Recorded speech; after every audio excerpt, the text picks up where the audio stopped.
नमस्कार. राष्ट्रसेवक या यूट्यूब चॅनलमध्ये मी अर्पिता जोशी आपल्या सर्वांचं मनापासून स्वागत करते.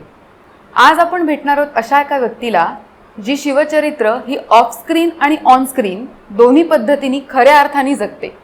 आज आपण भेटणार आहोत ॲडव्होकेट आनंद देशपांडे यांना.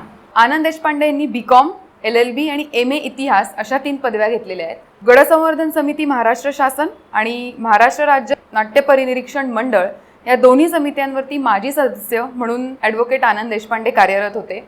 1988 सालापासून स्वर्गीय शिवशाहीर बाबासाहेब पुरंदरे यांनी दिग्दर्शित केलेल्या जाणता राजा यामध्ये आनंद देशपांडे सरांचा सहभाग आहे.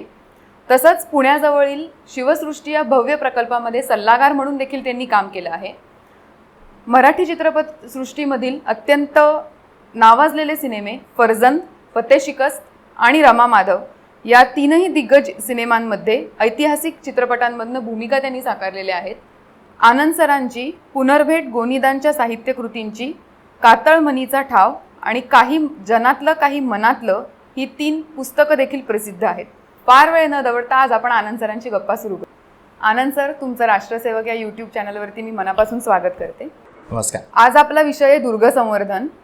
आपण अगदी बेसिक कन्सेप्ट्सपासून सुरुवात करूया की जेणेकरून प्रेक्षकांना दुर्ग संवर्धन म्हणजे काय आणि त्याची आजच्या घडीतली आवश्यकता काय इथपासनं माहिती मिळायला सोपं जाईल.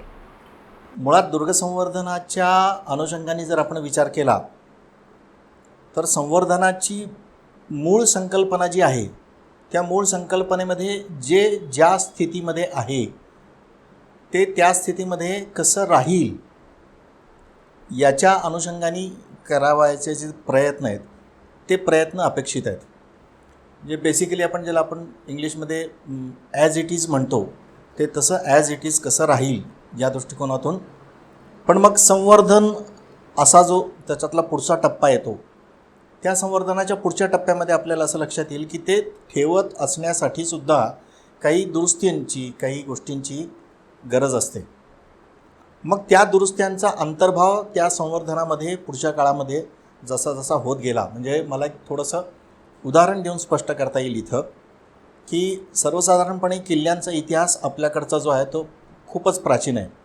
पण आपण आत्ता जो काही एकूण मध्ययुगीन इतिहासाचा भाग लक्षात घेतो सर्वसाधारणपणे यादवांच्या इसवी सन 1200 ते 1818पर्यंतचा सगळा जो काही कालखंड आहे त्या कालखंडाचा जर विचार केला तर आपल्याला असं लक्षात येईल की ज्या ज्या राजवटी इथं होऊन गेल्या त्या राजवटींच्या काळात जे जे किल्ले त्यांच्या ताब्यात होते ती त्यांची जी युद्ध झाली ती सगळ्या किल्ल्यांच्या संदर्भातच झालेली आहेत किंवा किल्ल्यांच्या वरतीच झाली आहेत असं आपण म्हणूयात. त्या युद्धांच्यामध्ये या किल्ल्यांचं जे नुकसान झालं ते नुकसान पुन्हा पुढच्या ज्यांनी जिंकलं आहे त्यांनी पुन्हा दुरुस्त केलेलं आहे. म्हणजे एका अर्थाने पुन्हा ते किल्ले हे त्यांच्या दृष्टिकोनातून महत्त्वाचे असल्यामुळं आणि ती लष्करी ठाणी म्हणून पण महत्त्वाची असल्यामुळं त्याच्या आसपासचा जो प्रदेश आहे तो त्याच्या अंमलाखाली असल्यामुळं ते किल्ले पुन्हा त्यांना राज्यकर्त्यांना राज्य करण्यासाठी म्हणून आवश्यक असल्यानं त्याच्यामध्ये दुरुस्त्या झाल्या. हां, आता हे एका अर्थाने संवर्धनच आहे. पण आजच्या भाषेमध्ये आपण ज्याला आर्किओलॉजिकल सर्वे ऑफ इंडिया म्हणू किंवा आर्किओलॉजीचा जो एक ॲक्ट आहे त्याच्या अनुषंगाने जर आपण आत्ता विचार केला तर त्याच्या असं लक्षात येईल की त्याच्यामध्ये पुनर्बांधणी हा विषय नाही आहे. त्याच्यामध्ये संवर्धनाचा विषय आहे फक्त की जे आहे ते जसंच्या तसं कसं राहील पुढच्या पिढ्यांच्यापर्यंत इथपर्यंतचाच विषय आहे. पुनर्बांधणीचा विषय अलीकडच्या काळामध्ये परत सुरू झाला आणि कदाचित आवश्यकता तू आत्ता जे म्हणालीस त्याच्यामध्ये मला असं थोडंसं असं वाटतं की काळाच्या ओघामध्ये आत्ताचं जे किल्ल्यांचं स्वरूप आहे त्या किल्ल्यांचं स्वरूप जर आत्ता आपण विचारात घेतलं तर आत्तासुद्धा शेवटचा किल्ला जो बांधला गेला तो 18व्या शतकात बांधला गेला. 18व्या शतकानंतर 19सावं शतक 20सावं शतक या 200 वर्षात किल्ल्यांचं बांधकाम झालं नाही. मग आता 200 वर्षांच्या कालखंडामध्ये किल्ल्यांचं जे डिटोरिएशन झालेलं आहे, जी पडझड झालेली आहे ती जर पुढच्या काळामध्ये आपण नीट केली नाही तर इथून पुढच्या पिढ्यांना काय पाहायला मिळणार असा एक प्रश्न निर्माण होऊ शकतो. त्या दृष्टिकोनातून मला असं वाटतं की पुढच्या काळातली संवर्धनाची जी गरज आहे ती संवर्धनाची गरज त्या बाबतीत निर्माण झालेली असावी आणि मग त्याच्या दृष्टिकोनातून काही दुरुस्त्यांचा आणि मग त्याच्या दृष्टिकोनातून काही बांधकामांचा अंतर्भाव या संकल्पनेमध्ये अलीकडच्या काळात झाला.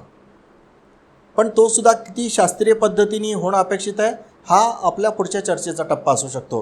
पण सगळ्यात महत्त्वाची आवश्यकता तू जे म्हणतेस ते त्याच्यामध्ये पूर्व इतिहास लक्षात घेण्यासाठी म्हणून किंवा त्याच्या स्वरूपाचं यथोचित ज्ञान होण्यासाठी म्हणून का होईना पुढच्या पिढीच्या समोर या किल्ल्यांचं एक नेटकं स्वरूप तरी असलं पाहिजे.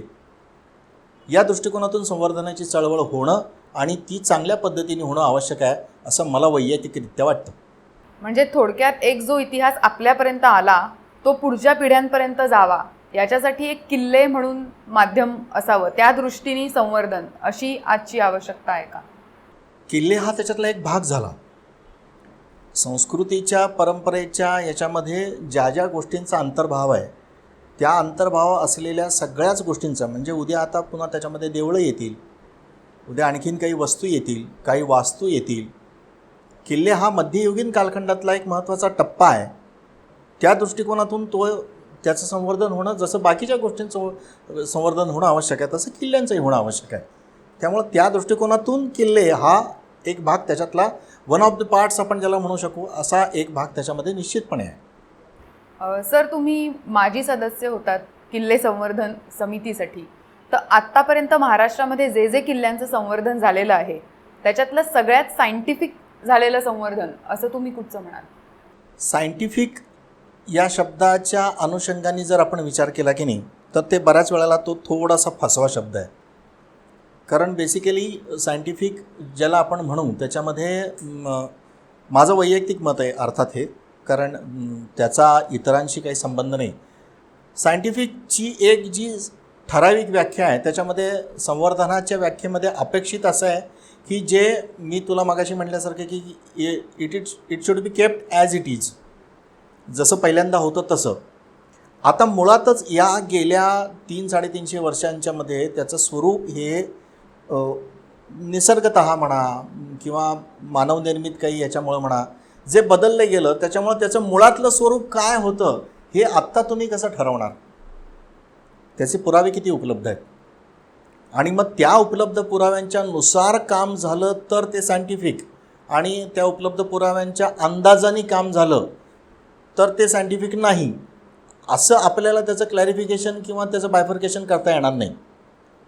त्यामुळं आत्ता एक अंदाज बांधून त्या अंदाजाच्या अनुषंगाने जे काही काम आत्ता होणं अपेक्षित आहे की शेवटी काय आहे की आत्ता एक म्हणजे आपण एक किल्ल्यांच्या बाबतीमध्ये आत्ता बोलतो म्हणून, किंवा किल्ल्यांच्या चर्या कशा होत्या, किल्ल्यांचे बुरुज कसे होते, किल्ल्यांच्या तटाच्या भिंती कशा होत्या, ह्या सगळ्यांचा एकत्रित अभ्यास करून आपल्याला कल्पना येत असेल की आपल्याकडचे जे 3 प्रकारचे किंवा 4 प्रकारचे किल्ले आपण म्हणतो त्यातले सागरी किल्ल्यांचा एक भाग आहे, डोंगरी किल्ल्यांचा एक भाग आहे, त्याच्यानंतर भुईकोट किल्ल्यांचा एक भाग आहे आणि पुन्हा मराठवाड्यातल्या त्या सगळ्या ह्याच्यामध्ये जो एक गढ्यांचा भाग आहे. तर अशा 4 पद्धतीचे किल्ले सर्वसाधारणपणे महाराष्ट्रामध्ये पाहायला मिळतात. आता आश्चर्य असं आहे की याच्यामध्ये प्रत्येक बांधकामाची पद्धत वेगळी आहे. डोंगरी किल्ल्यांसारखा सागरी किल्ला बांधून चालत नाही, सागरी किल्ल्यासारखा भुईकोट किल्ला बांधून चालत नाही. त्याच्या कामाची पद्धत, त्याच्यामध्ये वापरले गेलेले मटेरियल हे त्या वेळेनुसार आणि त्या परिस्थितीनुसार बदलत असतं. मग त्या परिस्थितीनुसार ते वापरत असताना, दुरुस्त्या करत असताना सुद्धा ते त्या पद्धतीनेच करावं लागणार आहेत. त्या दृष्टिकोनातून मग ते सायंटिफिक आहे का नाही हे ते ठरवावं लागेल. त्यामुळं एखाद्या किल्ल्याचं बांधकाम भुईकोट किल्ल्याची दुरुस्ती होत असताना ती भुईकोट किल्ल्याच्या पद्धतीने होईल, सागरी किल्ल्याची दुरुस्ती होत असताना त्या लाटांचा एकूण मारा किती बसणार आहे, भरती ओहोटी कुठपर्यंत येते याचा अनुषंगाने त्याची दुरुस्ती होईल. ह्या सगळ्याच्या एक एक वेळी पद्धती आहे. त्याची एक ठराविक अशी सायंटिफिक म्हणून एक व्याख्या अशी तुम्हाला ठरवता येणार नाही की बाबा या व्याख्येनुसार काम झालं तर सायंटिफिक, नाही तर मनाप्रमाणे, असं नाही होणार. त्याच्यामुळं तुम्हाला जे आहे ते त्या पद्धतीने तुम्हाला दिसतंय की नाही. किंबहुना काही बाबतीमध्ये मला असंही म्हणावं लागेल की निजामशाही कालखंडामध्ये झालेली जी बांधकामं आहेत त्यांचं स्वरूप वेगळं आहे, आदिलशाही बांधकामाचं स्वरूप वेगळं आहे. ज्या पद्धतीचे किल्ले बांधणारे त्या काळात होऊन गेले त्या पद्धतीची बांधकामं तुम्हाला प्रत्येक ठिकाणी दिसतात. एखादा निजामशाहीतला किल्ला नंतर आदिलशाहीने जिंकला आणि त्यांनी दुरुस्ती केली तर त्याच्यामध्ये तुम्हाला त्या किल्ल्याच्यामध्ये ते दोन्ही पद्धती दिसतात. निजामशाही पद्धतीच्याही कमानी दिसतात, आदिलशाही पद्धतीच्याही कमानी दिसतात. आता त्याच्यातली एखादी पडली तर बांधकाम करताना तुम्ही नेमकी काय पद्धतीने बांधणार? त्यामुळं त्याची एक ठराविक अशी तुम्हाला सायंटिफिक म्हणून व्याख्या नाही करता येणार. तुम्हाला तत्कालीन एकूण त्याचं स्वरूप आणि त्याच्यानुसार तुम्हाला पुढच्या काळामध्ये ते त्या पद्धतीने कसं दिसेल आणि त्याची पुढच्या पिढीला कल्पना येऊ शकेल इथपर्यंत तुम्ही त्याच्या जवळ जाणं एवढंच मला अपेक्षित वाटतं त्याच्यामध्ये. बरोबर. म्हणजे हे केस टू केस आणि एकूण कसं पहिल्यापासूनच जडणघडण त्या किल्ल्याची आहे त्याच्यावरती ते अवलंबून असेल की ते किती शास्त्रीय पद्धतीने झालं. आपण ते वॉटर टाईट कुठचंही पॅरामीटर त्याला लावू शकणार नाही. असं होऊ शकणार नाही. बरोबर बरोबर. मग साधारण आजपर्यंत हे महाराष्ट्रामध्ये दुर्ग संवर्धन किती झालेलं आहे, किती मोठ्या प्रमाणात झालेलं आहे? कारण ही नवीन कन्सेप्ट नाही दुर्ग संवर्धन, ही महाराष्ट्रासाठी तरी. महाराष्ट्रासाठी सुद्धा ही नवीन संकल्पना नाही असं जरी आपण मान्य केलं तरी त्याच्यामध्ये एक गोष्ट आपल्याला लक्षात घ्यावी लागेल की ASIची सुद्धा एक स्टेट लेवलची विंग वेगळी आहे आणि सेंट्रल लेवलची विंग वेगळी आहे. त्याच्यामध्ये सेंट्रलच्या लिस्टमधले किल्ले वेगळे आहेत, स्टेटच्या लिस्टमधले किल्ले वेगळे आहेत. स्टेटच्या लिस्टमधले जे किल्ले आहेत त्यांची देखभाल हे स्टेट ASIकडनं होते, सेंट्रल लिस्टमधल्या किल्ल्यांची देखभाल सेंट्रल ASIकडनं होते. त्यांचे दोघांचे पुन्हा पॅरामीटर्स वेगळे आहेत, त्यांना अलाउड होणारे फंड्स वेगवेगळे आहेत. त्यामुळं या सगळ्या गोष्टींच्यामध्ये महाराष्ट्रातल्या कामाच्या बाबतीत विचार करत असताना ज्यांच्या अंडर ती एकूण सिस्टीम आहे त्या सिस्टीमच्या अनुषंगाने जशी कामं अपेक्षित आहेत त्या पद्धतीने ती कामं होत असतात. फक्त एक चांगली गोष्ट झाली की गेल्या 5-6 वर्षामध्ये शासनाने याच्याकडं एक स्वतंत्ररित्या कमिटी करून त्याच्याकडं स्वतंत्र लक्ष देऊन माझ्या समितीच्या कालखंडामध्ये तर मी म्हणू शकेन की ASIची पुस्तकच उपलब्ध आहेत त्याच्यामध्ये आम्ही केलेल्या कामाची, आम्ही म्हणण्यापेक्षा शासनाने केलेल्या कामाची.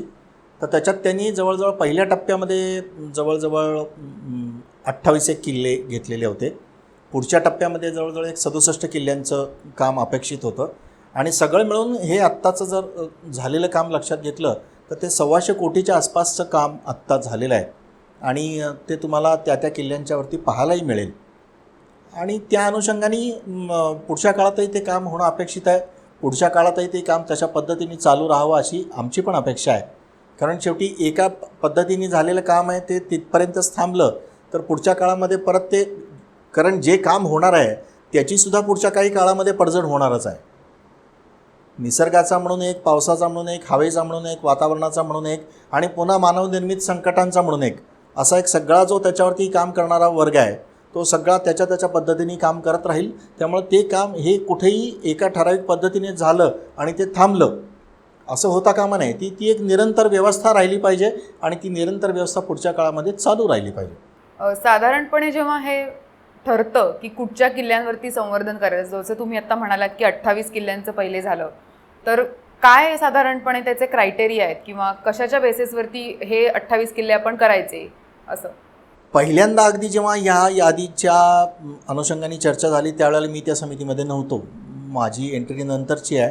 पण जी एकूण संकल्पना होती त्याच्यामध्ये सर्वसाधारणपणे ऐतिहासिकदृष्ट्या ज्या किल्ल्यांना महत्त्व आहे ते महत्त्वाचे किल्ले आणि त्याहीपेक्षा ज्याला आपण म्हणू की ज्या वेगवेगळ्या पद्धतीचे किल्ले आपल्याकडे उपलब्ध आहेत त्यातले काही महत्त्वाचे किल्ले असं एकत्रित त्याचा एक लसावी काढून आपण म्हणूयात फार तर असे ते पहिल्यांदा निवडले गेले आणि त्याच्यानंतर मग पुढच्या काळामध्ये त्याचं जेव्हा रिझल्ट दिसायला लागले आणि त्याच्यानंतर मग त्याच्या पुढच्या टप्प्यामध्ये मग आणखीन काही किल्ले, त्याच्या पुढच्या टप्प्यामध्ये आणखीन काही किल्ले, असं एकूण सगळं त्याच्यामध्ये. फक्त आता त्याच्यात एक महत्त्वाचा भाग असा आहे की ज्याच्या आसपास काही घडलेलं आहे किंवा ज्याचा एक वेगळा ज्याला म्हणू आपण किल्ल्यांचा प्रकार अस्तित्वात आहे असं काहीतरी वेगळेपण त्याचं सर्वांपेक्षा जे आहे ते वेगळेपण दाखवता येईल अशा पद्धतीने किल्ल्यांची निवड त्या कालखंडामध्ये झाली. कारण अन्यथा आत्ता महाराष्ट्रातले असलेले जवळजवळ 350च्या वर किल्ले जे आहेत ते सगळेच्या सगळे किल्ले आत्ता दुरुस्त करणं हे व्यावहारिकदृष्ट्याही शक्य नाही आणि आर्थिकदृष्ट्याही शक्य नाही. आत्तापर्यंत बरंच काम झालं आहे तुम्ही म्हणालात तसंच अजून भविष्यामध्ये नजरेसमोर कुठचे किल्ले असले पाहिजेत की ज्यांचं संवर्धन करणं गरजेचं आहे? नाही, क्रायटेरियाच्या दृष्टिकोनातून विचार केला तर जो काही टप्पा पहिल्या टप्प्यात जे काही काम झालं किंवा दुसऱ्या टप्प्यात जे काही काम झालं त्या टप्प्यातल्या किल्ल्यांची निवड करत असताना समितीने आणि शासनाने एकत्रितरित्या त्याचा जो काही भाग ठरवलेला होता की मग तो ऐतिहासिकदृष्ट्या असेल किंवा बांधकामदृष्ट्या असेल, तर त्या दृष्टिकोनातून जे किल्ले अजून राहून गेलेले आहेत त्या किल्ल्यांची निवड पुढच्या काळात व्हायला काही हरकत नाही. आणि आणखीन एक भाग मला त्याच्यामध्ये थोडासा महत्त्वाचा असा वाटतो की थोडासा प्रादेशिकतेचाही त्याच्यात विचार व्हायला हवा. कारण समजा एकूण पश्चिम महाराष्ट्रातल्या पट्ट्यातलेच जर सगळे आपण शिवचरित्राशी संबंधित किल्ले निवडले आणि त्याचीच जर दुरुस्ती झाली, तर उद्या नागपूरमधल्या आणि गडचिरोलीमधल्या माणसाला जर एखादा किल्ला बघायचा असेल तर त्यांनी मग प्रत्येक वेळेला पश्चिम महाराष्ट्रात येऊन ते पाहायचं असं होता कामा नाही. त्यांच्या भागातले सुद्धा जे काही किल्ले आहेत त्या किल्ल्यांचं पण संवर्धन त्या पद्धतीने, म्हणजे सगळ्या सर्वदूर ज्याला आपण प्रादेशिक समतोल म्हणतो की नाही विकासाच्या दृष्टिकोनातून असलेला, तसा प्रादेशिक समतोल या संवर्धनाच्या बाबतीमध्ये सुद्धा असणं अपेक्षित आहे असं आपण म्हणायला हरकत नाही. बरोबर सर. महाराष्ट्रामध्ये जवळजवळ खूप अशी लोक आहेत की जे गडांवरती जातात, दुर्ग भ्रमण हे त्यांचं खूप चालू असतं, पण लोकांना साधारणपणे माहिती नसतं की हे दुर्ग संवर्धन वगैरे करायची गरज आहे, किंवा त्यांना कळत नाही की आपण त्याच्यातले एक्सपर्ट नाही. तर मग आपण नेहमी जेव्हा जातो तेव्हा मग आपण काय करू शकतो, म्हणजे असं सोप्या पद्धतीने संवर्धन करता येईल अशा काही गोष्टी?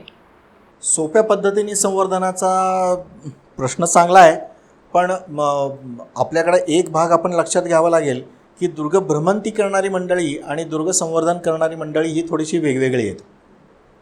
भ्रमंती करणाऱ्या लोकांच्यामध्ये संवर्धनाचा भाग असेलच अशातला भाग नाही. कारण संवर्धनासाठी एक दृष्टी आवश्यक आहे, त्याच्यासाठी निधी आवश्यक आहे, त्याच्यासाठी एक मॅनपॉवर आवश्यक आहे आणि त्याचा एक सगळ्याचा अभ्यास असलेला एक तरी माणूस त्याच्यामध्ये असणं हे अपेक्षित आहे. सर्वसाधारण जाणारा जो पर्यटक आहे ना, तो त्याच्या दृष्टिकोनातून मी तर असं म्हणेन की त्यांनी तिथं जाऊन कचरा न करणं हे एका पद्धतीने संवर्धनच आहे. हां, म्हणजे तेवढं त्यांनी करून जायचं आणि नंतर दुसऱ्यांनी माणसाने स्वच्छ करत बसायचं, हा एवढा उद्योग जरी त्यांनी कमी लावला तरी संवर्धन करणाऱ्यांची खूप मदत होईल. बरोबर. म्हणजे एक थोडं रिस्पॉन्सिबल, जबाबदार वागणं जेव्हा दुर्ग भ्रमण चालू आहे त्यावेळेस तेवढं जरी केलं तरी पण दुर्ग. आपल्याकडं थोडंसं कसं झालं आहे की एखादी गोष्ट एक जण करतो म्हणून दुसरा करायला जातो. त्यांनी ती का केली किंवा त्याला ती का करावीशी वाटली याचा विचार न करता दुसरा करतो, दुसरा करतो म्हणून तिसरा करतो, तिसरा करतो म्हणून चौथा करतो, असं आपल्याकडं चालू राहतं. पण मुळात त्याला जर एक आपण चांगली फ्रेम ठरवून दिली किंवा आपण त्याच्यासमोर एक चांगला फोकस ठेवला किंवा त्याच्यासमोर आपण एक विचार ठेवला, तर त्या विचाराच्या अनुषंगाने जर खरोखर पुढच्या काळामध्ये दुर्गभ्रमंती करणारी मंडळीसुद्धा जर फिरायला लागली की नाही, तर मला वाटतं की हे काम खूप सोपं होईल. म्हणजे मी मगाशी जो प्रादेशिकतेचा मुद्दा मांडला त्याच्यामध्ये मी एक संकल्पना अशी मांडलेली होती की एखादा जसं आत्ता परवा तुम्हाला कल्पना असेल की 1 जून 1998ला गोनी दांडेकर तथा आप्पा गेले, तर 1 जून हा दुर्गदिन म्हणून साजरा करावा अशी एक संकल्पना पुण्यामध्ये मोहन शेटे सरांनी मांडली इतिहास मंडळाच्या, आणि त्याप्रमाणे त्यांनी त्यांच्या पद्धतीने काम करायला सुरुवात केली. संकल्पना चांगली आहे की नाही, तर उत्तम आहे. कोणी मांडली हा फार महत्त्वाचा मुद्दा नाही आहे.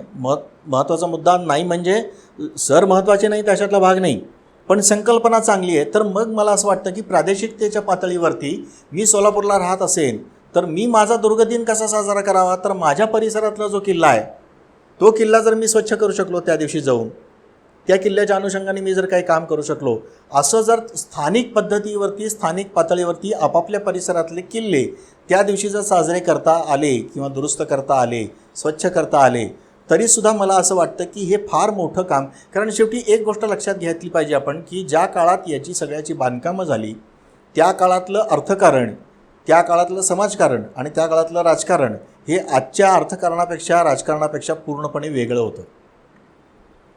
त्यामुळं आत्ताच्या दृष्टिकोनातून ते संवर्धनाच्या दृष्टिकोनातून त्या लोकांनी जर ती जबाबदारी उचलली तर पुण्याच्या कुठल्या तरी एक 25 लोकांनी टोळी घेऊन यायचं आणि सोलापूरचा किल्ला स्वच्छ करायचा आणि सोलापूरच्या लोकांनी त्यांच्या फक्त जेवणाची व्यवस्था करायची, असं होता कामा नये. मग सोलापूरची जबाबदारी सोलापूरकरांनी उचलावी, पुण्यातली जबाबदारी लोकांनी उचलावी, नागपूरची जबाबदारी नागपूरच्या लोकांनी उचलावी. अशा पद्धतीने जर कामं झाली प्रादेशिकतेच्या पातळीवरती तर मला वाटतं ते जास्त सोपं होईल. बरोबर आहे. म्हणजे 1-2 गोष्टींवरती मला वाटतं अगदी बेसिकमध्ये काम करता येईल एक तर हे की आपापल्या परीने समोरच्याला त्रास निर्माण होईल किंवा आपण जास्तीत जास्त त्याला हानी पोहोचवू असं न वागणं, कमीत कमी जबाबदारीने वागणं, आणि कदाचित थोडं अवेअरनेस स्प्रेड करणं, जनजागृती करणं की कन्झर्वेशन किंवा दुर्ग संवर्धन नावाचा म्हणून पण काही प्रकार असतो आणि आपल्या कुठच्या वागण्यामुळे त्याच्यावरती निगेटिव्ह इम्पॅक्ट होतोय आणि आपल्यामुळे इतर कोणाला तरी येऊन त्याच्या कन्झर्वेशनसाठी निगेटिव्हचा पॉझिटिव्ह इम्पॅक्ट करण्यासाठी काम करायला लागतंय. तेवढा एक अवेअरनेस जरी स्प्रेड केला तरी ते सुद्धा होऊ या शकतं. दृष्टिकोनानं एक खूप चांगला प्रयत्न झालेला आहे, तो या निमित्ताने मी कानावर घालून ठेवतो. आम्ही काही वर्षापूर्वी पुण्यात एकत्र येऊन गोनी दांडेकरांचे जे जावई आहेत डॉक्टर विजय देव, जे आता नाही आहेत, त्यांनी दुर्ग साहित्य संमेलनाची एक संकल्पना मांडलेली होती आणि तशी 6 दुर्ग साहित्य संमेलनं आत्तापर्यंत झाली. त्या दुर्ग साहित्य संमेलनांच्या मधनं अपेक्षित आम्हाला जो परिणाम होता त्याच्यामध्ये एक तर दुर्गांच्यावरचं साहित्य निर्माण व्हावं, नवनवीन जो अवेअरनेसचा मुद्दा तू आत्ता मांडलास, तो अवेअरनेसचा मुद्दा साहित्याच्या माध्यमातून पोचावा, हा एक भाग होता. आणि दुसरा भाग असा होता की त्याच्यामधली जी तज्ज्ञ मंडळी आहेत त्या तज्ज्ञ मंडळींचं मार्गदर्शन जी मंडळी सध्या दुर्ग संवर्धन करतायत त्यांनाही होणं अपेक्षित होतं. त्याच्यातलं एक उदाहरण म्हणून सांगतो म्हणजे लक्षात येईल की आम्ही एका त्या इकॉलॉजीच्या संदर्भातल्या पर्यावरणशास्त्रातल्या एका तज्ज्ञाचं व्याख्यान ठेवलेलं होतं. तर त्यांनी 2 गोष्टी सांगितल्या. ते म्हणाले, आपण दुर्ग संवर्धन करत असताना, किल्ले स्वच्छ करत असताना त्या पायऱ्यांच्या आसपासची किंवा वाटेच्या आसपासची झाडी भराभरा तोडून टाकतो. त्याच्यानंतर म्हणले, जी टाकी साफ करत असतो आपण, ती टाकी साफ करत असताना साचलेला जो गाळ आहे तो गाळ आपण एक 5-50 मुलं लिहून उचलतो आणि त्याचे ढीग घालून ठेवतो कडेला, टाकं स्वच्छ करतो. तर म्हणले हे अशा करण्याने सुद्धा 2 गोष्टींचा नाश होतो. त्याच्यातला सगळ्यात पहिला मुद्दा असा की संपूर्ण महाराष्ट्रामध्ये सापडणाऱ्या ज्या औषधी वनस्पती आहेत त्या किल्ल्यांच्या उतारावरती सापडतात. तुम्ही ती झाडी तोडत असताना त्या औषधी वनस्पती तोडल्या जाणार नाहीत याची काळजी घेणं आवश्यक आहे. याचाच अर्थ त्या औषधी वनस्पती कुठल्या आहेत याची आधी ह्याची माहिती करून घेणं आवश्यक आहे. दुसरी गोष्ट म्हणजे तुम्ही टाकी साफ करत असताना जी गाळाचे ढीग तुम्ही रचून ठेवता कडेला, उद्याच्या पुढच्या पावसाळ्यामध्ये त्या ह्याच्यावरती एकदा पावसाच्या धारा सुरू झाल्या की ते ढीगच्या ढीग सगळे वाहून खाली जातात. त्या टाक्यांच्यामध्ये पडलेले जे काही ऐतिहासिक अवशेष आहेत, मग नाणी असतील, काही बांगडे असतील, आणखीन काही 4 गोष्टी असतील, ते पण ते 12 वाटा होऊन जातं सगळे त्या पावसाबरोबर. त्यामुळं ते करत असताना सुद्धा ते चांगल्या पद्धतीचं कॉन्झर्वेशन करण्यासाठी काम करणाऱ्या मंडळींनी सुद्धा ह्या सगळ्या गोष्टींचा एक माहितीचा भाग आहे जो करून घेतला पाहिजे. त्याच्यासाठी ही दुर्ग संवर्धनाची चळवळसुद्धा रेग्युलेट करणारी काही मंडळी पाहिजेत, ज्यांचे नियमित पद्धतीने काही ट्रेनिंग प्रोग्रॅम्स होतील, त्यांना त्या एका दुर्ग संवर्धनाची दिशा मिळेल आणि त्या दिशेतनं ही मंडळी काम करत राहतील. अन्यथा माझ्या मनात आलं, मी जाऊन एखाद्या ठिकाणचं गवत कापलं, ढिगारा घातला, निघून आलो. माझ्या मनात आलं, मी एखादं जाऊन टाकं साफ केलं, त्याचा ढिगारा घातला, निघून आलो. अशा पद्धतीने जर आपण काम करत गेलो तर त्याचा एक परिणाम होऊ शकतो. त्याचा एक मोठा परिणामाचं एक त्यांनी खूप चांगलं उदाहरण दिलं. कारण ते जे व्याख्यान चालू होतं ते चालू होतं विजयदुर्गावरती. आणि विजयदुर्गावरती ते व्याख्यान चालू असताना त्यांनी असं सांगितलं की समोरचा जो आत्ता एक मोठा खडक दिसतो आहे, त्या खडकावरची जी झाडं आहेत त्या झाडांवर पूर्वी हजारो वटवाघळांची वस्ती होती. आणि विजयदुर्गाच्या परिसरामध्ये आत किल्ल्यामध्ये उंडरी नावाचं एक झाड असतं. त्या उंडरीची खूप झाडं होती. त्या उंडरीची फळं खायला ती वटवाघळं रात्री येत असत आणि दिवस झाला की ती फळं खाऊन ती त्यांच्या झाडावर जाऊन बसत असत. आणि मग त्यांची जी घरटी आहेत त्या वटवाघळांची, ती त्यांच्या विष्ठेपासून आणि लाळेपासून तयार होतात. आणि आपल्याला सर्वसाधारणपणे कोकणामध्ये जे एक वातहारक तेल म्हणून पाहायला मिळतं, त्या बाटलीवरती असं ते वटवाघळाचं चित्र असतं, ते वातहारक तेल त्यांच्या घरट्यांपासून तयार केलं जातं. तर ती तेल करणारी एक 40 घरं त्या भागामध्ये होती. आणि मग ती घरटी गोळा करणं, त्याच्यापासून तेल काढणं आणि ते तेल विकणं, असं ते सगळा ते एक इकॉलॉजिकल ती एक सिस्टीम होती, सगळी एक चेन होती सगळी. विजयदुर्गाची स्वच्छता करत असताना ती सगळी उंडरीची झाडं तोडून टाकली गेली.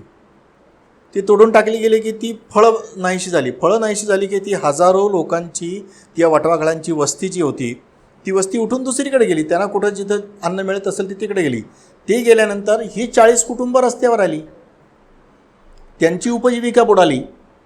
आता ते करत असताना हे झाडं तोडणाऱ्यांना माहीत नाही की आपल्यामुळं हे पुढचं सगळं होणार आहे.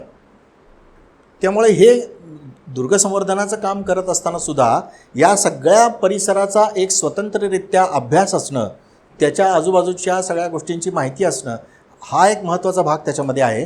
म्हणून ते संवर्धन होत असतानासुद्धा त्याला एक भूमिका आणि परिसरातल्या एकूण त्याच्या अर्थकारणाची पण एक जाण त्या संवर्धकांच्यामध्ये असणं अपेक्षित आहे. बरोबर आहे सर. म्हणजे आपण आत्ता असं समजू शकतो की दुर्ग संवर्धन किंवा फोर्ट कन्झर्वेशन हे फक्त त्या एका फोर्ट पुरतं मर्यादित राहत नाही. ते आजूबाजूची गावं आणि एकूण तिकडची सिस्टम सगळ्यालाच एकत्र घेऊन जातं. तर मग हे एकूण आपल्याला घेऊन जात आहे सस्टेनेबिलिटी या विषयाकडे. एक खूप सध्या असा विषय आहे की जो खूप डिस्कस केला जातो की सस्टेनेबिलिटी, की आपल्या पुढच्या पिढ्यांना आपल्याला ते देता आलं पाहिजे. आणि जेव्हा आपण त्या गोष्टी इम्प्लिमेंट करतोय तेव्हा त्या ट्रिपल बॉटम लाईन प्रकारे की इकॉनॉमिकली सस्टेनेबल आहेत का, सोशिओ कल्चरली सस्टेनेबल आहेत का, एन्व्हायरमेंटली सस्टेनेबल आहेत का, आणि मग तसं आपल्याला एक पुढे जावं लागेल. तर एवढा होलिस्टिक अप्रोच निर्माण होणं हे खूप गरजेचं आहे आत्ताच्या वेळात, जे होत नाही आहे. आणि नक्कीच त्याच्यामध्ये अनेक अडचणी येतात, की जसं की एक अडचण मला माहिती आहे ती म्हणजे अशी की कन्झर्वेशन म्हटलं की आपल्याला 3 डिपार्टमेंट्स बरोबर कोऑर्डिनेट करायला लागतं. एक आहे टुरिझम डिपार्टमेंट, दुसरं येतं पुरातत्व खातं, आणि तिसरं येतं फॉरेस्ट डिपार्टमेंट. मग सगळ्यांकडनं परमिशन्स येणं, सगळ्यांकडनं योग्य त्या डॉक्युमेंटेशन होऊन पुढे ते काम जाणं, हे खूप लेंदी प्रोसेस होऊन जाते, रेड टेपिझम होऊन जातं. तर मग अशा साधारण अजून काय अडचणी आहेत की ज्या एकूण या सगळ्या कन्झर्वेशनसाठी हानिकारक आहे?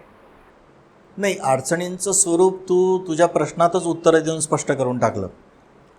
फक्त एक त्याच्यातला मुद्दा मी ॲड एवढाच करेन की शेवटी हे ज्या इन्फ्रास्ट्रक्चरच्या अंडर या सगळ्या गोष्टी येतात त्यांच्या मुळात मनामध्ये ही भूमिका असणं हे सगळ्यात जास्त पहिल्यांदा महत्त्वाचं, की आपल्याला हे करायचं आहे.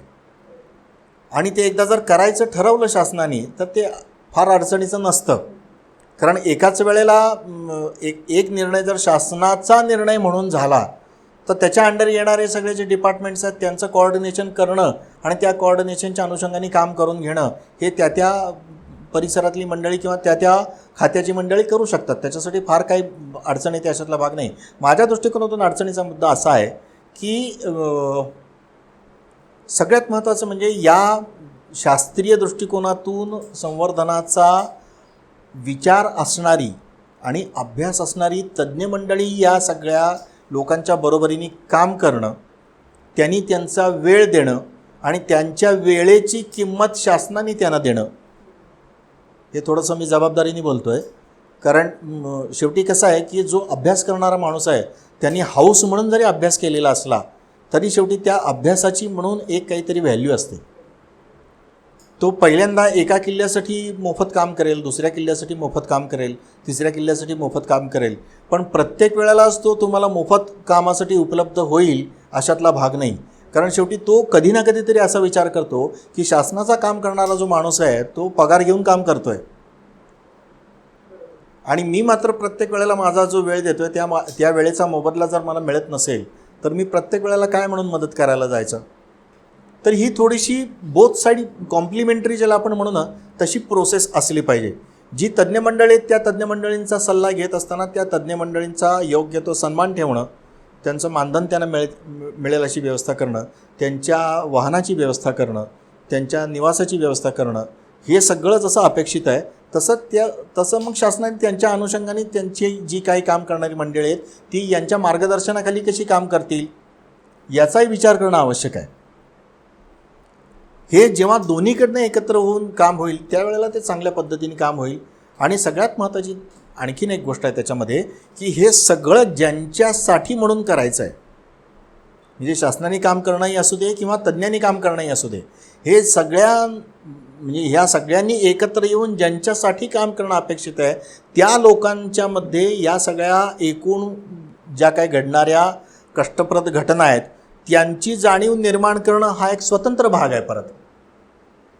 अन्यथा त्यांनी काम करून त्यांनी टेंडर घ्यायचं, त्यांनी काम करायचं, ह्यांनी सल्ले द्यायचे, त्यांनी काम करायचं आणि ते काम केल्यानंतर दोघांनी निघून गेल्यानंतर तिसऱ्याने येऊन ते दगड ढकलून द्यायचे. असंच जर होत राहिलं तर मला वाटतं की हे चिरस्थायी फार काही काम राहील अशातला भाग नाही आहे. कारण मला या निमित्ताने सांगायला आवडेल की ह्याच्यासाठी फार लांब जायची काही गरज नाही आहे. म्हणजे काय पद्धतीने काम करावं याचा विचार करत असताना आज्ञापत्रातलं रामचंद्र पंतांच्या किल्ले जे प्रकरण आहे त्या किल्ले प्रकरण जर आपण एकदा शासनातल्या लोकांनी पण वाचावं आणि तज्ज्ञ लोकांना तर ते माहितीच आहे, पण त्यांनी जर ते नीट पद्धतीने वाचलं ना तर त्यांच्या असं लक्षात येईल की त्याच्यात त्यांनी असं म्हणलेलं आहे की त्याच्यात सगळ्या गोष्टी सांगितलेल्या आहेत.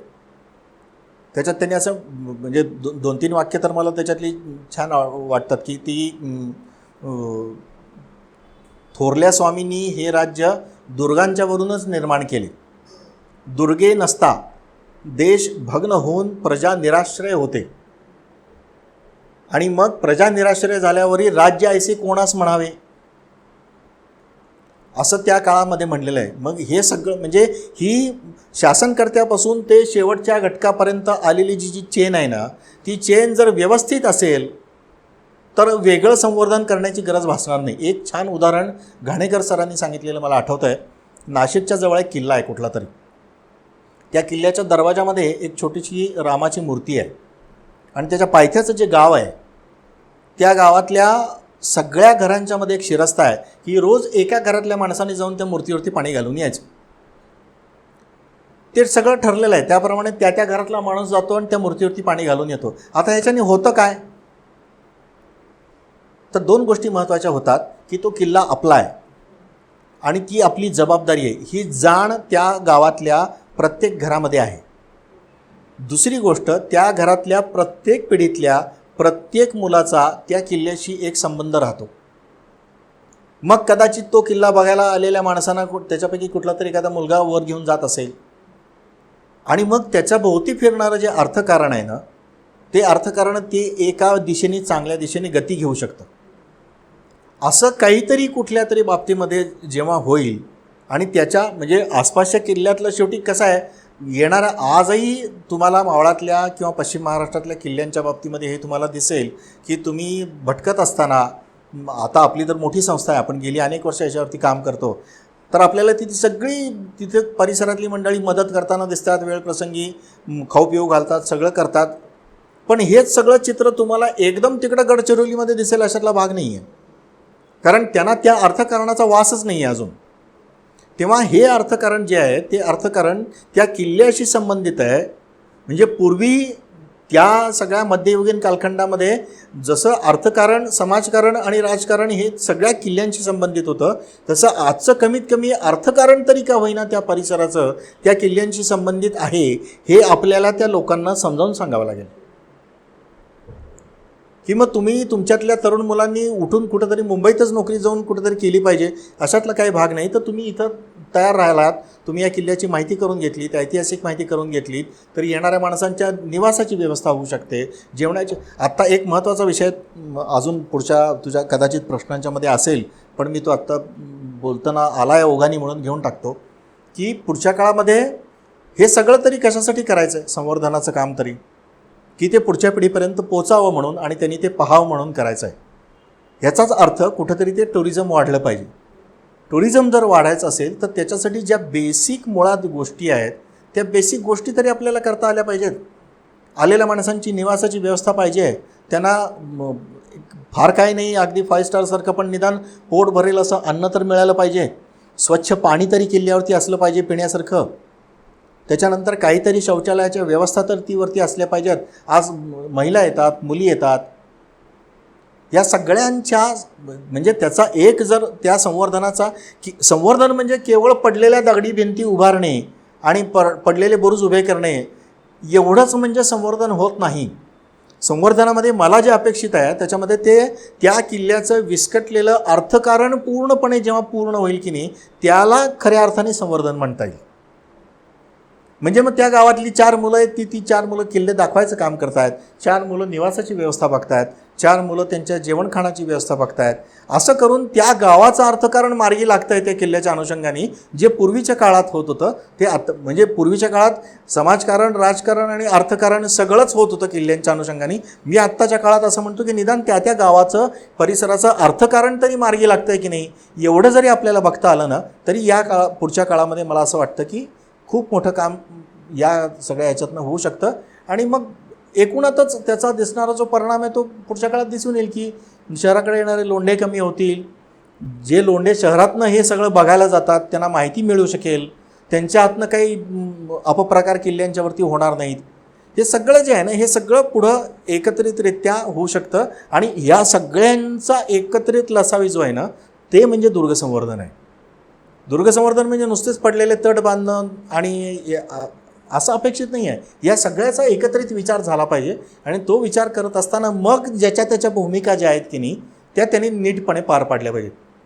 मग तू मगाशी म्हणालीस तसं की ASIची परवानगी अपेक्षित असेल तर ती ASIनी पटकन दिली पाहिजे. फॉरेस्टची परवानगी अपेक्षित असेल तर ती त्यांनी पटकन दिली पाहिजे. अर्थात ती दिली पाहिजे म्हणत असताना त्यांच्या ज्या रिक्वायरमेंट्स आहेत त्या तुम्ही सॅटिस्फाय करताय की नाही हे तुम्ही बघणं तुमचं काम आहे. त्याच्याबद्दल मला काय म्हणायचं नाही आहे की ते कुणीतरी मागितली मी देऊन टाकली असं होता कामा नाही. पण त्याचा एक ड्राफ्ट त्या परिसरातल्या लोकांनी त्यांच्यासमोर ठेवला पाहिजे की हे जर असं केलं तर हे एवढं होऊ शकतं. आणि मग हे होऊ शकतं म्हटल्यानंतर मग त्याच्या अनुषंगाने त्या परमिशन्स पटापटा मिळणं. आणि अजूनही मला असं वाटतं की ज्या पद्धतीने महाराष्ट्राबाहेरचं टुरिझम आज काम करतं त्या पद्धतीने आपण अजून बेसिकमध्ये सुद्धा नाही आहे आत्ता कुठं. म्हणजे आत्ता आपण फिरणारी जी मंडळी आहोत किंवा ही जी आहोत ती आजही आपण भगवान के हवालेच फिरतो अजून. म्हणजे मिळालं नाही तर आपलं एक स्टोव पाठीवरती असतो, खिचडी बरोबरती असते, डाळ शिजवली, खिचडी खाल्ली, भटकलो, परत आलो, असंच चाललेलं असतं.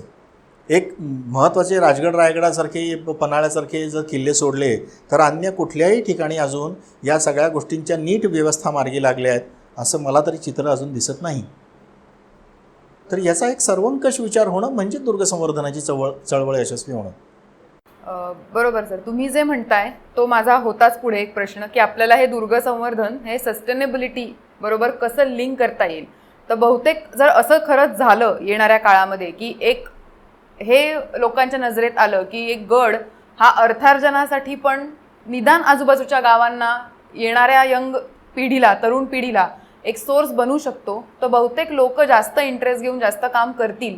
आणि तसे शासनाकडनं पण जर सपोर्ट मिळत गेला, वेळोवेळी सहकार्य मिळत गेलं तर हे असं खरंच काहीतरी इन्क्लुझिव्ह सगळं क्लस्टर निर्माण करणं सोपं जाईल. नाही, मुळात सोल्युशन्सचा विचार करत असताना मला एक भाग महत्त्वाचा असं वाटतो त्याच्यातला की मुळात ही संकल्पना जी आहे की नाही ती संकल्पना योग्य रीतीने लोकांच्यापर्यंत पोहोचणं हा त्याच्यातला पहिला टप्पा आहे. म्हणजे आत्ता तू बोलताना जे म्हणालीस की त्या परिसरातल्या लोकांना तो किल्ला हा आपल्या अर्थार्जनाचा सोर्स होऊ शकतो हे जोपर्यंत माहिती होत नाही तोपर्यंत तिथला मुलगा त्याच्यासाठी कामच करणार नाही. म्हणजे मग त्याचा एक अवेअरनेस पहिल्यांदा क्रिएट करावा लागेल. नाहीतर माणसं म्हणजे बऱ्याच वेळेला असं लक्षात येतं की आपण जेव्हा एखादा अपरिचित किल्ला बघायला जातो आणि आपण खालच्या कुठल्या तरी माणसांना विचारतो की काय आहे वर, तर तो पटकन माणूस म्हणून जातो काय आम्हालाही माहीत नाही, आम्ही पण कधी वर गेलो नाही, अशी उत्तरं आपल्याला मिळतात. मग आपण अगदी मारे त्याचा आव आणून म्हणतो की काय आम्ही एवढ्या 250 किलोमीटरवरून आलो, तुम्ही इथं असून वर गेला नाहीत. वर गेल्यानंतर काय बघायचं आहे आणि वरती काय आहे किंवा त्याचा माझ्या दैनंदिन जीवनाला काय उपयोग आहे याची स्पष्टता जोपर्यंत त्याच्या मनामध्ये निर्माण होत नाही तोपर्यंत तो कशाला वर जाईल. मग होणार काय, तर तुम्ही वर जाणार, तुम्हाला जे हवे ते पाहणार आणि तुमचं तुम्ही निघून जाणार. मग त्यातल्या त्यात अगदीच काही थोड्याफार व्यवस्थांचा विचार झाला तर तो काय तुम्हाला फार तर पिठलं भाकरी करून देईल, थोडं ताक प्यायला देईल, नाहीतर रात्री त्याच्या ओसिरीवर झोपायला देईल. ह्याच्या व्यतिरिक्त त्याला जोपर्यंत तुम्ही हे सांगत नाही की बाबा हे जे काय चाललेलं आहे ना हे आमच्यासाठी नाही आहे, हे तुझ्यासाठी पण उपयोगाचं आहे, तेव्हा मला असं वाटतं की ते सर्कल पूर्ण होईल. म्हणजे आम्हीच गेलो, आम्हीच निघून गेलो, तर तो म्हणेल ठीक आहे, येतात 50 जणं, त्याच्यातले 40 जणं माझ्याकडे जेवतात, 10 जणं समोरच्याकडे जेवतात, 10 जणं पलीकडच्याकडे जेवतात, हे 5 जणं माझ्या ओसरीवर झोपतात, ते 5 जणं त्याच्या ओसरीवर झोपतात. अरे पण ही येतात का? त्यांची घरं सोडून ते तुझ्या घरात येऊन का झोपतात दास सावत? हे जोपर्यंत आपण त्याला शिकवत नाही की नाही, तोपर्यंत ही सर्कल संवर्धनाचं पूर्ण होईल असं मला नाही वाटत. सगळ्यात महत्त्वाची आणखीन एक गोष्ट, मी मगाशी बोलताना जे म्हणालो की पर्यावरणाच्या दृष्टिकोनातून जे त्या दिवशी त्या तज्ज्ञांनी सांगितलं की बहुतांश औषधी वनस्पती जे आहेत ते किल्ल्यांच्या उतारावरती मिळतात. आता आज्ञापत्रामध्ये आणि शिवकालीन कागदपत्रांच्या मध्ये उल्लेख आहेत की गडाच्या बरोबर मध्यावरती पूर्वी झाडी लावलेली असायची, ती जाणीवपूर्वक जोपासली जायची. त्याला म्हणायचं कलारग्याची झाडी. त्याचा 2 प्रकारे उपयोग व्हायचा. एक, युद्धाच्या वेळेला सैन्य त्याच्यामध्ये लपवता यायचं, आणि दुसऱ्या, खालनं जो हल्ला व्हायचा त्या येणाऱ्या हल्ल्याला अडथळा करायच्या दृष्टिकोनातून ती झाडी उपयोगी पडायची. आता ह्याचाच अर्थ जेव्हा आपल्याला असं लक्षात घेता येतं की तो त्याचा युद्धशास्त्रीय जरी उपयोग झाला तरी आज हे पर्यावरणशास्त्रवाल्यांच्या लक्षात आलेलं आहे की औषधी वनस्पती त्याच झाडीत होत्या. मग आता ते गोळा करणारा कोणीतरी मुंबईतला माणूस उद्या गडचिरोलीला जाऊन गोळा करू शकेल का? तर नाही करू शकणार. मग हे जेव्हा गडचिरोलीच्या माणसाला कळेल की बाबा या किल्ल्याच्या वरती ही औषधी वनस्पती मिळते, ती ही या पद्धतीची असते, हे ते झाड, आणि ही जर तुम्ही आम्हाला एवढ्या प्रमाणात जर गोळा करून दिलीत तर त्याचं एवढं अर्थकारण पुढच्या काळामध्ये होईल. मग तो त्याची जोपासनाही करू शकतो, त्याची वाढही करू शकतो, आणि त्याचं अर्थकारणही त्याच्यामध्ये जमवू शकतो. कसं आहे, पूर्वीच्या काळी आपण जे म्हणतो ना की आता तू इतिहासाची प्राध्यापिका आहेस की त्याच्यात तुला तर माहिती आहे की पूर्वीच्या काळी आपण असं म्हणतो की कुठल्याही संस्कृती संवर्धनाची पूर्वीच्या काळात मंदिर हे केंद्र असायचं. त्या मंदिरामध्ये येणं म्हणजे नुसतं दर्शनासाठी येणं असं नाही. मग तिथं काही सांस्कृतिक कार्यक्रम होत असायचे, कोणीतरी नाचत असायचं, कोणीतरी गात असायचं, कोणीतरी आणखीन काहीतरी करत असायचं. संपूर्ण समाज एका ठिकाणी येऊन एका विचाराने भारलं जाण्याचं मंदिर हे केंद्र होतं. तसं त्या परिसराच्या अर्थकारणाचं आणि त्या परिसराच्या एकूण लोकजागृतीचं जर किल्ला केंद्र बनू शकत असेल पुढच्या काळामध्ये, तर मग ते संवर्धन जास्त चांगल्या पद्धतीने होईल असं मला मनापासून वाटतं.